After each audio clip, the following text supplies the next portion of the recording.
This is the ET-Wow electric kick scooter. I've looked at a couple different bikes or scooters like this in the past, including the EcoRico M3 and the M5 and the Glion. They each offer something a little bit different, but what stood out about this model was the front suspension and the rear suspension. That's actually a swing arm, and there's like a spring right under the deck there, which is pretty cool. And it's available in 3 different flavors. So they've got Eco, Master, and Booster. A big difference is just the motor wattage. So it goes from 350 to 450 to 500. Now, this one is the Booster, and it has the highest top speed, which is 30 kilometers per hour. So it's pretty fast and strong, surprisingly so. But, you know, it is a stand-up kick scooter that folds, and sometimes at those higher speeds I feel a little bit sketched out. So, I don't know, worth kind of considering. They say it's got like, 75 kilogram max load, which is kind of interesting. I couldn't see or imagine myself carrying too much more than just myself on this, because, if you look at the deck and then my feet, there's really not a whole lot of space, even just for your feet. That's part of what keeps it really portable and carryable. Like if you ride on a bus or a subway or something, this is a great option.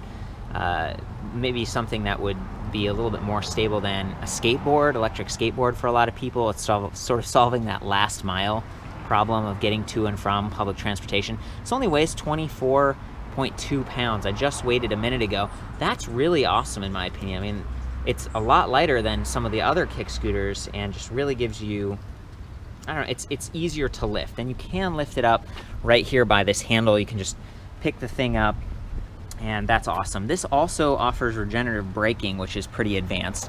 There's kind of this physical brake thing going on where you can push down on this fender while you're riding, and you can even see it kind of scraped on the inside, and that activates regen when you push down. And there's like a second little trigger throttle. So this is the cockpit, which we're going to get to later, but throttle, regen. So it's like you've got like a little brake built in, but it's not like it has calipers or actual levered brakes. You've just got that skid thing in the back. So considering the higher speeds and stuff, this is it's nice to have a physical stop just in case something went wrong with the electrical brake, or you've completely filled the battery and regen might not work as well then. While we're down here, I want to point out it's kind of like these plastic ET-Wow wheels. On the front it's solid because that's where the 500 watt gearless direct drive motor is. On the back you've got this nice fin thing, and this is very front heavy, right? Like all the weight is in that front wheel, whereas some of the other kick scooters, it's in the back. It's kind of interesting to see. It's not super soft. These tires don't have air in them, which means they aren't going to get punctured. They're not going to go flat. Even if you ride over like glass or whatever, they're going to keep their shape.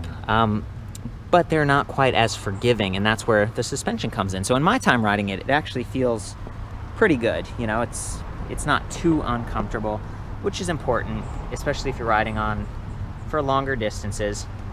There are some cool features in here as well. In the control panel, you can actually set up like a cruise control where you press the acceleration and kind of keep that speed for a few seconds. Cruise control will automatically start. And they also have like a zero start thing where if you're setting this bike up, and normally you'll have to kick it, go like by human power for a couple miles per hour before the throttle will start. You can also kind of disengage that. That's something I didn't really see a lot on the other scooters, including the horn, even including like this light, which is quite bright. So I guess I wanted to get some of those things out of the way before really jumping in and talking about how it rides and stuff. Because it really, in my opinion, looks pretty sharp. I definitely like this thing from a visual standpoint, but it's maybe not quite as, I don't know, it's like a little bit wobbly sometimes, and the deck is a little small. But okay, so here, this is how I pick it up. Pick it up really close to the front like that. See how it's balanced like that, and that's because there's more weight in the front. To actually unlock it from this, you have to push down on the fender, so you can kind of do that with your foot. Maybe like that. There we go. Or I guess you can, I guess you have to hold the fender down, and then it unclips from this area right here. This long stem folds up, and then there's that red thing that kind of clicks into place. And now, of course, we have these grips that sort of fold out into your handlebar. To get these to fold down, it was actually really confusing at first. There's this little bump, like just right there. You actually have to push in on that little bump and then pull out and fold down. I was pulling really hard and twisting, and they do kind of twist. See how they sort of rattle like that? I was really struggling to get this thing to fold initially, and so there's your tip. It's those little nipple things right there. Okay, and now from here, you can also raise up that stem. There's kind of a quick release lever here. And then you can slide, and there are 2 settings. There's the first one. If you want to go even higher, kind of punch that in. Whoop. And there we go. It's always difficult to do kick scooters with one hand. There we go. Boom. There it is. Now we've got it. So see, this is full height. Works for me. I'm like 5'9". Feels a little bit more comfortable at that second stop. So now that we've got the bike or the kick scooter all unfolded, I wanted to point out this charging port right here. It's pretty nice. All the wires are kind of internally routed through this top or this stem, but there's a disconnect point right there for the motor, so if you needed to do maintenance or something, you could. Here's that rear fender I was talking about, where you just push down on it and it acts as a physical brake, but it also engages regen. And here's another view of that deck, trying to get both feet on there. You know, there's really not a whole ton of room, but it works. It's good enough and it keeps it compact. Okay, let's get up to the display system. So you can see here, there's a few little icons. First one is power, kind of chirps, comes to life. You can see a battery level right there. You can see your speed in kilometers per hour. Haven't figured out how to get to miles per hour. Battery charge level, 100%. Light, I guess it just starts with the light on. It's pretty bright. That's pretty intense. It's like 6 LEDs in there. And we've got the horn. Just extremely annoying and ear-piercing. There's the light button. And then this S, which kind of changes through some of the readouts. Right now it shows our trip distance and odometer. So those are the 2 things. And then that is the brake lever or regen, and that is the throttle. And again, the reason that throttle's not working yet is because we haven't moved it. As soon as you start to move it, whoop, there it goes. So that's like a safety feature, that so you don't accidentally bump this and take off when you don't mean to.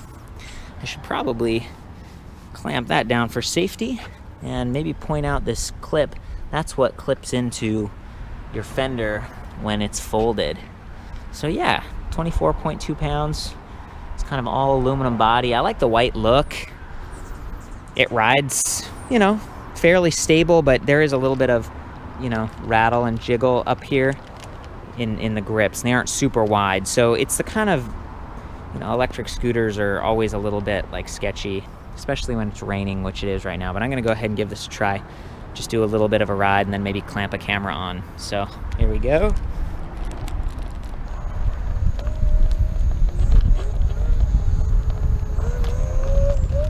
Whew. I'm being real slow and stable because I don't want to go flying off this thing. And again, it's just nice that they actually have a variable speed throttle right there. It works pretty well. Oh yeah. Oh boy.